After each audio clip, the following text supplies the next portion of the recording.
बिस्मिल्लाहिर्रहमानिर्रहीम। बेटा आज हम एक्सरसाइज 1.6 करने जा रहे हैं जो इस चैप्टर की लास्ट एक्सरसाइज है। इसके अंदर हम सिर्फ वही क्वेश्चंस करेंगे जिनका तल्लुक बोर्ड के पेपर्स के साथ है या एग्जाम के साथ है। एग्जाम में आप 1.6 में से लाजमन एक क्वेश्चन देखते हैं, हर साल देखते हैं। बाज़ औक़ात वो क्रैमर रूल दे देता है, बाज़ औक़ात वो इनवेरिएंट मेथड देता है, बाज़ औक़ात वो कोई भी मेथड मेंशन नहीं करता और कहता है सॉल्व करें, सोल्यूशन सेट फाइंड करें। इसके अंदर मैं सबसे पहले इनवेरिएंट मेथड आपको समझाता हूँ। एक क्वेश्चन बताता हूँ आपको कि इसका तरीकाकार क्या इनवेरिएंट मेथड का हिसाब किया जाता है। मेरे पास क्वेश्चन नंबर 1 का पार्ट 2 है। 2x + y = 3, 6x + 5y = 1। सबसे पहले मैं इसकी मैट्रिक्स फॉर्म बनाऊंगा। मैट्रिक्स फॉर्म में इनके कोफिशिएंट्स x और y के कोफिशिएंट्स को मैं अलग करूंगा। 2, 1, 6 एंड 5 ये इसके कोफिशिएंट हैं x और y के, और आगे इक्वल का साइन है। 3 और 1 आपके पास कांस्टेंट मैट्रिक्स होगी। मैं इनको नेमिंग कर लेता हूं अपने तौर पर। ये बनेगा लेट, अगर ये a है, लेट्स सपोज a ये है, ये x है, ये इक्वल का साइन और ये b है।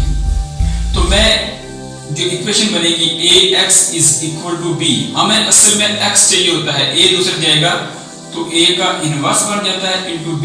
इसको मैं नाम 1 देता हूं। हमने x फाइंड करना होता है, ax माना a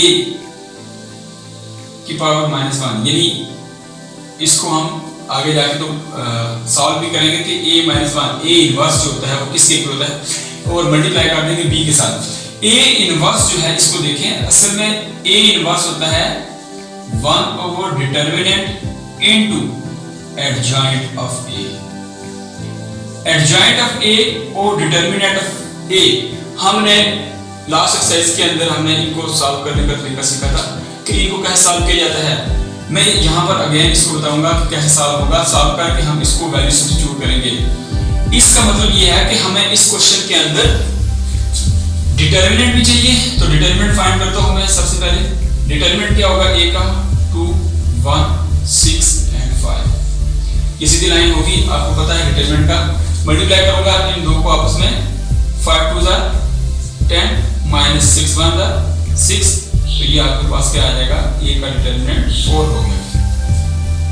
हमारे पास a का डिटर्मिनेंट 4 है, तो हम एडजॉइंट फाइंड कर लेंगे। इसका एडजॉइंट क्या होगा, adjoint of a, adjoint of a बहुत ही सिंपल सा है बेटा। जिनको आपने सबसे पहले मल्टीप्लाई किया था, इन दो की जगह को चेंज कर दें आपस में, तो ये 5 यहां पर चला जाएगा और 2 यहां पर आ जाएगा, और जो बाकी दो नंबर रह गए हैं सेकंड पर, इनको मैं साइन चेंज करके लिख दूंगा। -6 और -1 जगह इनकी चेंज नहीं करेंगे, इनके सिर्फ साइन चेंज करेंगे।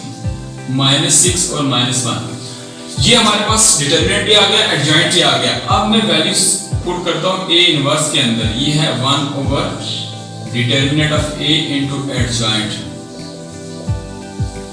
तो 1 डिटर्मिनेंट क्या था आपका 4, 1/4 इनटू आपने ये फाइंड किया 5 - 1 -6 एंड 2।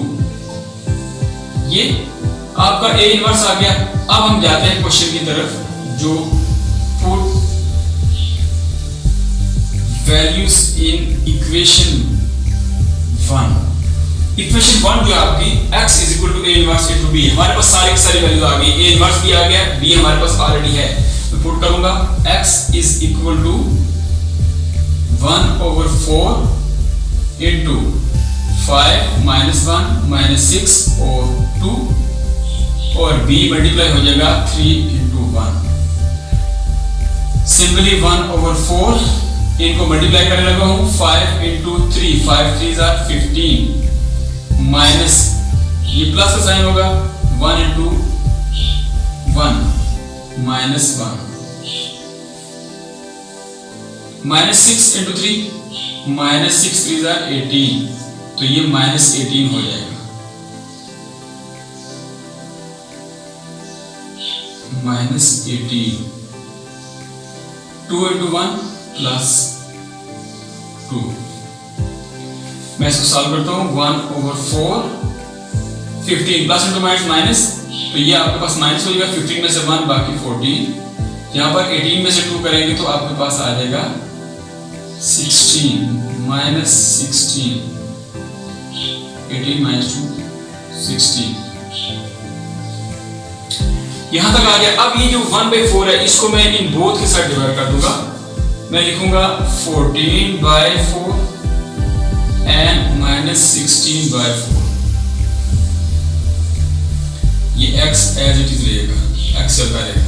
अब x देखिए ओरिजिनल हमने जहां पर इनकी नेमिंग की थी, x एक्चुअली x और y के इक्वल है, तो मैं x की जगह xy पुट कर दूंगा और यहां पर आएगा 14 को मैं जब कैंसिल करूंगा 2 एंड 7, ये आ जाएगा 7/2 और यहां पर 4 4 16, तो आपका आएगा आंसर -4। ये मैंने कैंसिलेशन की है, यहां पर 4 है, तो x y आपका 7/2 और -4 है। मैं इसको लिखूंगा, इसका सॉल्यूशन सेट लिखने का तरीका क्या होगा, मैं लिखूंगा solution set is equal to क्या क्या हमारे पास x और y है,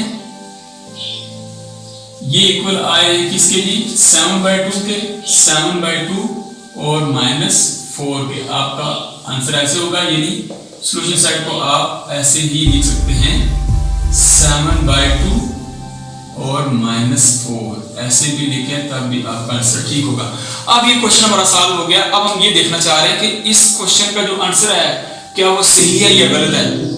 आपके पास तो कोई की बुक या इस तरह का कोई मटेरियल नहीं होगा जहां से आप अपने आंसर को मैच कर सकते हैं। मैं एग्जाम की बात कर रहा हूं, एग्जाम के अंदर तो सिंपल आपके पास तरीका ये है कि आप ओरिजिनल इक्वेशन में से कोई एक इक्वेशन लें, उसमें जो आंसर आया है उनकी वैल्यू पुट कर दें। 2 into x में निकाला 7/2 प्लस y है मेरे पास -4 इक्वल टू 3। इसका आंसर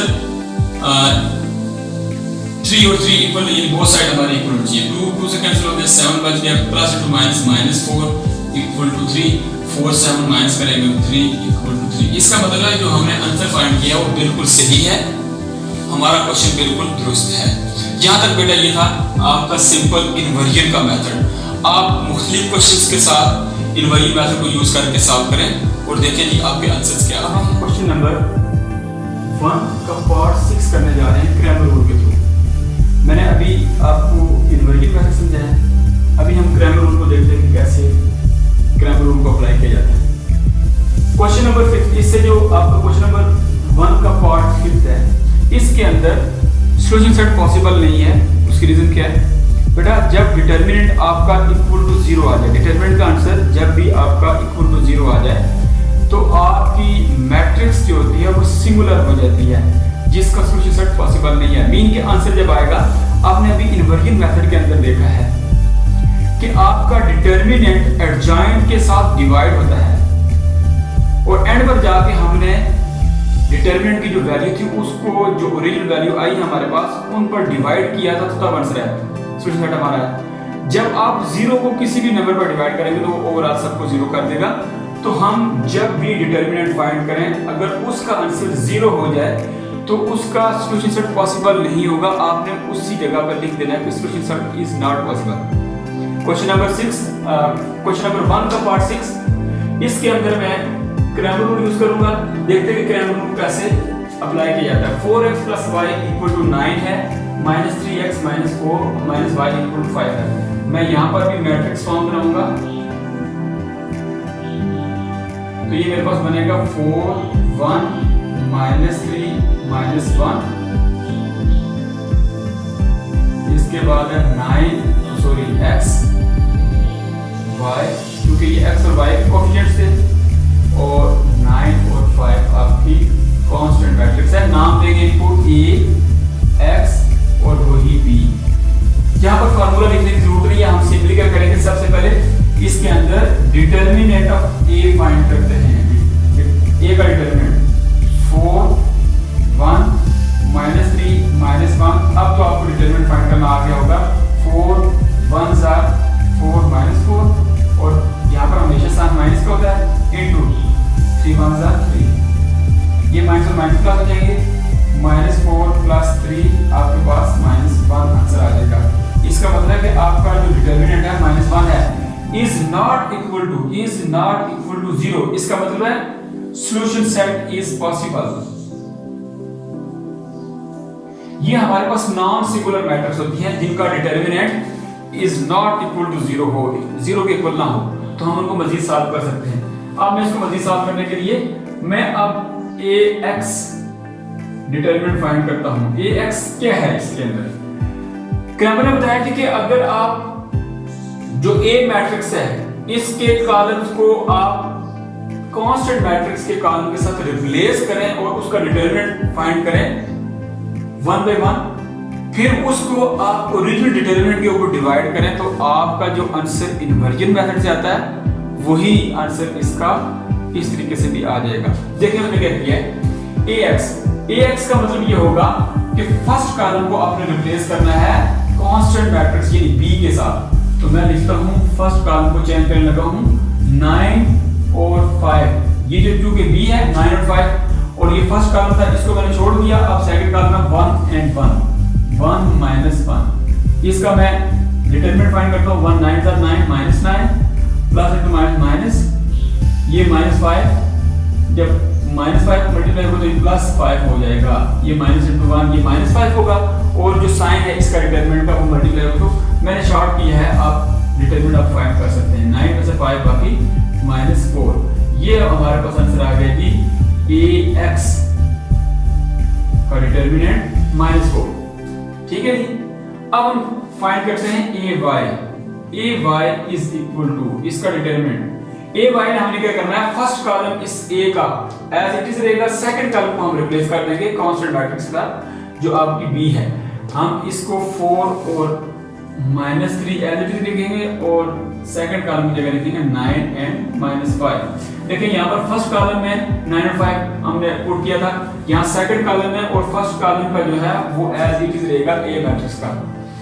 अब डिटरमिनेंट फाइंड करें इसका 5 4 -20 माइनस इनटू माइनस प्लस 9 3 27, तो आंसर आएगा आपके पास 7 27 -20 आपके पास। तो ये ay आपके पास आ गया डिटरमिनेंट 7।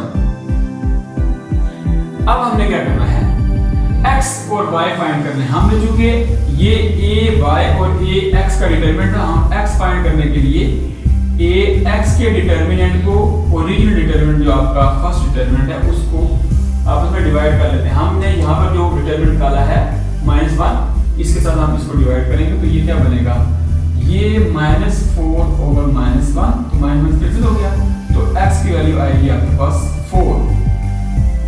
y क्या है यहाँ पर, y इक्वल टू ay का डिटरमिनेंट ओवर a का डिटरमिनेंट वैल्यू पुट करूंगा y की, तो y आपके पास 7 था और डिटरमिनेंट -1 है तो -1 साइन आपका कामन हो जाएगा, y इज इक्वल टू -7। तो हमारे पास ये आंसर आए हैं x और y के।